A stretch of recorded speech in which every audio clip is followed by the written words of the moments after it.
32 साल कांग्रेस में रहने वाले आचार्य ने अब दल बदल लिया। 32 साल कांग्रेस में रहने वाले आचार्य ने अब दल बदलकर बीजेपी में शामिल हुए तो मुंह से जहर उगलना शुरू किया। यूपी के संभल स्थित कालकी धाम के सर्वेसर्वा आचार्य प्रमोद कृष्णम ट्विटर हैंडल पर आजकल टैग किए जा रहे हैं। वो बहुत ही चर्चा में आए हुए हैं क्योंकि उन्होंने राजनीति में एक ऐसा खेल रचा है कि उन्होंने राजनेताओं के सारे रिकॉर्ड तोड़ दिए हैं।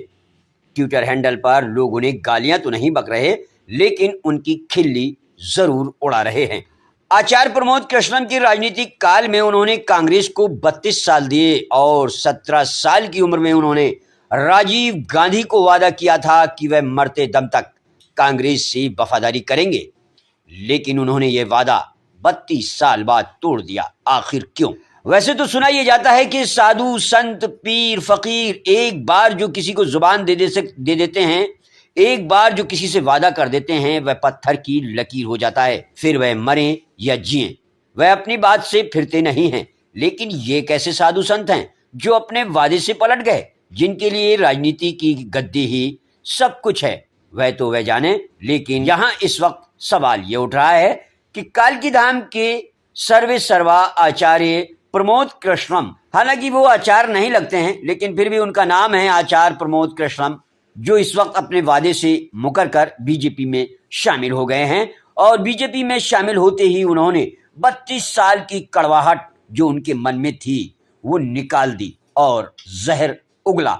अब वह जहर क्यों उगल रहे हैं, क्या बात है? या तो ईडी का डर है, या सीबीआई का डर है, या फिर भगवान जाने उन्हें क्या डर सता रहा है कि वो इस तरीके का 32 साल बाद जहर उगल रहे हैं। दल बदलू तो मैंने बहुत सारे देखे हैं। अपनी इस पत्रकारिता लाइफ में मैंने दल बदलते हुए बहुत लोगों को देखा है, लेकिन इस चुनाव में जितना दल बदलने का रिवाज चला वह शायद ही कभी जिंदगी में मैंने देखा होगा। लोगों ने किस कारण दल बदले हैं ये तो भगवान ही जाने। लेकिन इस वक्त आचार्य प्रमोद कृष्णम ने जो कहा है, क्योंकि वो कालकी धाम के सर्वेसर्वा हैं, आचार्य हैं, वो इस वक्त ट्विटर हैंडल पर बहुत चर्चित हैं, क्योंकि उनका एबीपी न्यूज ने अपने ट्विटर हैंडल पर जो फोटो डालकर उनका वक्तव्य छापा है, वक्तव्य लिखा है, वो चर्चा का विषय बना है। उसमें एबीपी ने अपने ट्विटर हैंडल पर प्रमोद कृष्णम का फोटो डालते लिखा है, देश से प्यार करने वाले लोग मोदी के साथ हैं और जो लोग पीएम के साथ नहीं हैं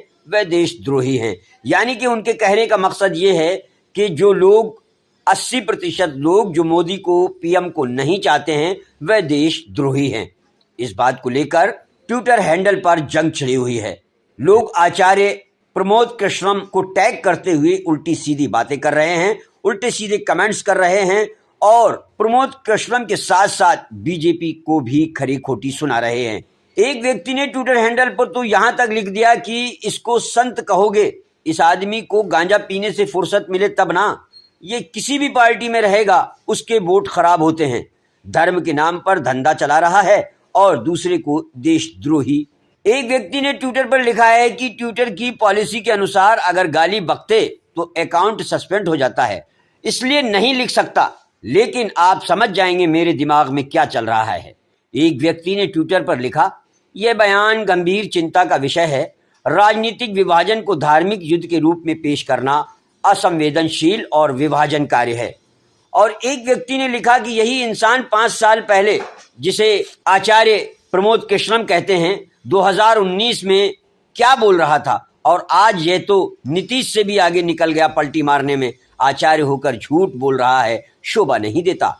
उसने प्रमोद महाजन के ट्विटर अकाउंट से इनका फोटो निकालकर और इनका वक्तव्य डाला, जिसमें लिखा था कि भारतीय राजनीति के इतिहास में यह एक ऐसा दौर चल रहा है जहां रोटी कपड़ा मकान जीडीपी और रोजगार की बात करने वाले को अब देशद्रोही कहा जाने लगा है। आचार्य जी ने एकदम पलटी मारते हुए अब तो बयान ही बदल दिया। वह बड़े ही ज्वलनशील हैं और उन्होंने एक बयान में यह भी आरोप लगा दिया कि राहुल गांधी ने अमेरिका में अपने एक साथी से कहा कि वह अगर हमारी सरकार बनी तो राम मंदिर का फैसला हम बदल देंगे। यह सरासर राजनीति, इस तरह की बयानबाजी ये किसी संत किसी आचार्य को शोभा नहीं देती। हमारी सरकार बनती है तो हम सुपर पावर कमीशन बना करके राम मंदिर के फैसले को पलट देंगे।